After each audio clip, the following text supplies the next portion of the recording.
Hello everyone, it's your friend Obinna Ogbue on the TWI channel. So today we're going to be doing the last lap of the fundamentals in the series we started on investments in the stock market. I'm sure you've seen all the videos. I think they're in about 4 parts. This will be the 5th part if I'm not mistaken. And then we'll have a tie-up video. But for this one, we want to look at 2 very important metrics, return on assets and return on equity. Okay, so we'll start with the first one. Now, they are closely related, so we're going to kind of flip-flop between the two in the course of this session. What is return on assets? Return on assets is a measure of profitability. It helps to tell how well a company is using her assets to make money. Okay, that's the summary of what return on assets is. And like I said, it's a profitability metric. So when you're looking at the balance sheet of a company and you're looking out for the return on assets, it's something that helps you to tell how profitable a company is and how profitable a company would likely be in the future. Okay, and then how profitable a company is compared to other companies in her industry. Say, take the banking sector for instance. If you look at Bank A and look at the return on assets of Bank A, the right thing to do is to check the return on assets last year and the year before, and then compare the return on assets with return on assets for other banks in that industry, the banking industry. Okay, so when you do a comparative analysis of the return on assets of those banks and compare it with the company's history of return on assets, and then you look at the projection, you look at the trend rather. So let's say 2 years ago it had a return on assets that was 5%. Last year it had a return on assets ROA of 7%, and then maybe at the end of this financial year, return on assets of 10%. It means that the company is using her assets to make more money, and that's a good sign. Okay, and then you compare it with return on assets in the industry. So you compare Bank A with Bank B, Bank C, Bank D. Now, if other banks are posting return on assets of similar values, maybe 9%, 8%, 11%, then it tells you that that particular bank is doing well amongst her peers, and then you're on the right track in terms of making your investment decision. Now, the next question will be, I just give an overview of the essence of the return on asset. The next question will be, how do you determine the return on asset? So as we have noticed rather from the previous videos that we have done, and from the fundamentals we have been discussing all along, one thing you notice is that they are all ratios. They are called financial ratios. As a matter of fact, they're called financial ratios. So they are either profitability ratios, leverage ratios, cash flow ratios, and the likes. You know, watch the other videos we have done. You'll see all those ratios. So for this particular one, the return on asset is calculated by dividing the net income of the company by the total average assets of that company. I'll say that again. Return on asset is equal to net income. When we say net income, it means if you subtract the cost of goods from the gross profit, from the total revenue of the company and the expenses, you should come up with the net income. Okay, so that value divided by the average or the total average assets. When we say total average assets, what do we mean by that? If you get the assets of the company for maybe last year, you're doing return on average, they're posting return on average values for last year or for this year. It usually involve that of this year and that of last year. You know, when we say an average, it means you're bringing several things together and dividing by the total number of the variables, right? So let's say you're taking an average of 2 years. So it means assets of this year, assets of last year, assuming the years in focus are this year and last year, assets of this year, assets of last year, divided by 2, since you're looking at 2 years. And for the most part, ROA is calculated on 2-year, 3-year basis. Okay, so you take 2 years or take 3 years total assets of the company, divide it by the number of years you are considering, and then you get a figure.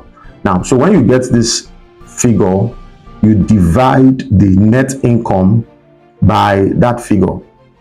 Okay, you divide the net income by that figure.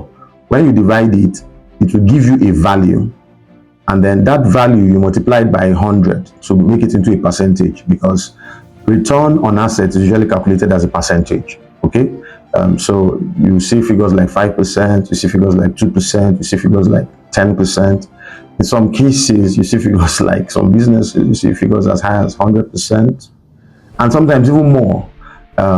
Now, I'm going to bring the balance to it, but for most businesses, businesses in the stock market, your return on assets is usually in the neighborhood of the negative to the around the 40s, 50s, and thereabout. But as a rule of thumb, if you have an ROA that is higher than 5%, then it's a good metric. Okay, it's a good return, it's a good value. It means that box, if you're checking all the fundamental boxes, if the ROA is 5% and above, you should check that box, in making a decision to buy that stock. All right. And then having said that about the return on asset, like we have always told you in all the videos that we have done, you don't make an investment decision, you don't make a trading decision based on one fundamental alone. Okay, so the return on assets cannot stand alone. It cannot be your singular decision at arriving. It cannot be your singular metric at arriving at the decision to buy a particular stock or not to buy a particular stock. So closely associated with that, like I said at the beginning of the video, is the return on equity. Now, this is also a profitability ratio. It's also an important fundamental. Now, what's the return on equity? The return on equity is closely related to return on assets. So it also measures income against, that's its net income divided by shareholders' equity. Okay, so it tells you how well the company is utilizing her shareholders' equity or shareholders' funds, or her excess assets, if you like. I'm going to explain what I mean by excess assets, okay, to make money for investors and for itself as a business. Okay, so the way to do it is closely related to the return on assets, is net income divided by shareholders' equity. I already explained to you how you get the net income, so I wouldn't want to spend more time on that. So how do you determine the shareholders' equity? So you can use it to do the numbers. So shareholders' equity is simply obtained by getting total assets, getting total liabilities, and then subtracting the total liabilities from total assets. Okay, that's why I said it is excess value, if you like, of the company. So you subtract the total liabilities of the company from the total assets. Okay, now usually that value should be a positive value. Okay, if it is a negative value, then it's already a red flag. It means that the company has more liabilities than the assets it has. What it means is that that company has too much debt on its bill, and if that is the case, it has so much debt on its bill that is even higher than the liability, the assets rather, that it has, and whether they are current assets or near current assets. So if that happens, then it tells you that that company is not well managed. Okay, it's not well managed, and if the company is not well managed, it will point to the fact that the company is not getting sufficient cash flow. All right, and if the company is not getting sufficient cash flow, the company is not going to make money. So if the company is heavily leveraged or heavily indebted, it will affect the utilization of her cash flow.